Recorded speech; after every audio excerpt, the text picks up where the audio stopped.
The nonspecific responses of innate immunity are necessary for an adaptive immune response to be initiated. The establishment of a focus of infection in tissues and the response of the innate immune system to it produce changes in the immediate environment of the infection. In a bacterial infection, the first thing that usually happens is that the infected tissue becomes inflamed.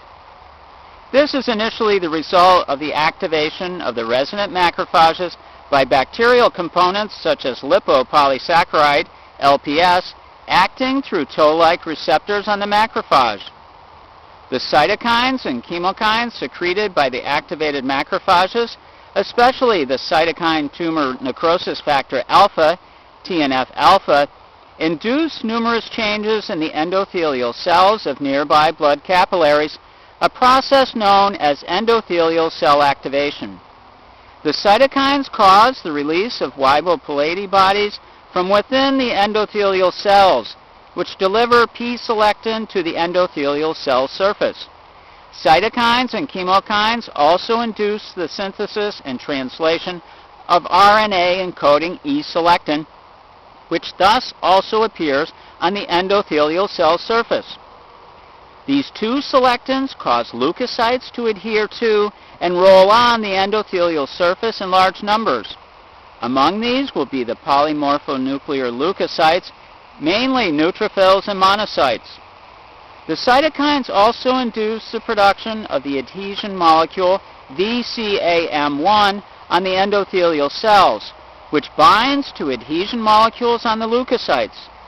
This strengthens the interaction between leukocytes and endothelial cells and aids the neutrophils and monocytes to enter the infected tissue in large numbers to form an inflammatory focus.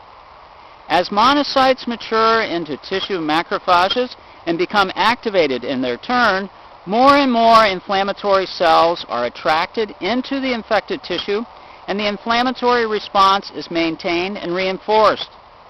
The inflammatory response can be thought of as putting up a red flag on the endothelial cells to signal the presence of infection. But as yet, the response is entirely nonspecific for the pathogen antigens. A second crucial effect of infection is the activation of potential professional antigen-presenting cells, the dendritic cells, that reside in most tissues. These take up antigen in the infected tissues, and, as for macrophages, they are activated through innate immune receptors that respond to common pathogen constituents. For example, the combination of LPS and lipopolysaccharide binding protein, LBP, binding to the cell surface receptors, CD14, and the toll-like receptor, TLR4, induces the dendritic cells to mature into potent antigen-presenting cells.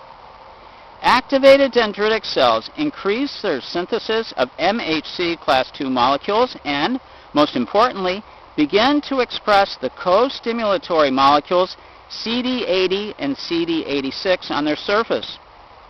These antigen-presenting cells are carried away from the infected tissue in lymph, along with their antigen cargo, to enter secondary lymphoid tissues in which they can initiate the adaptive immune response.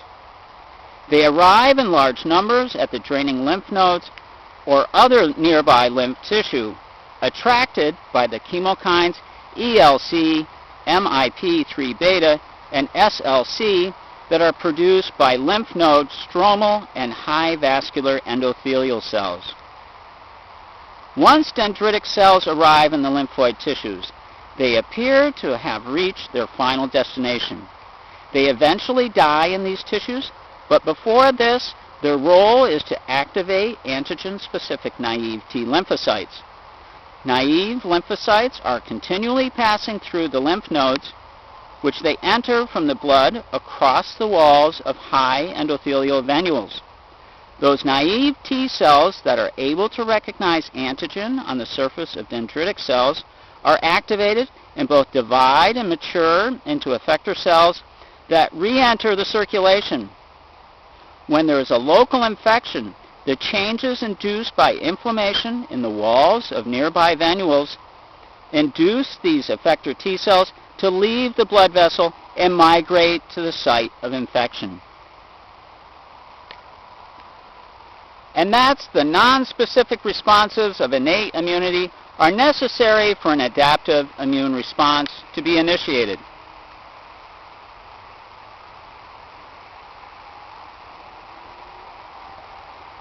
Have a great day.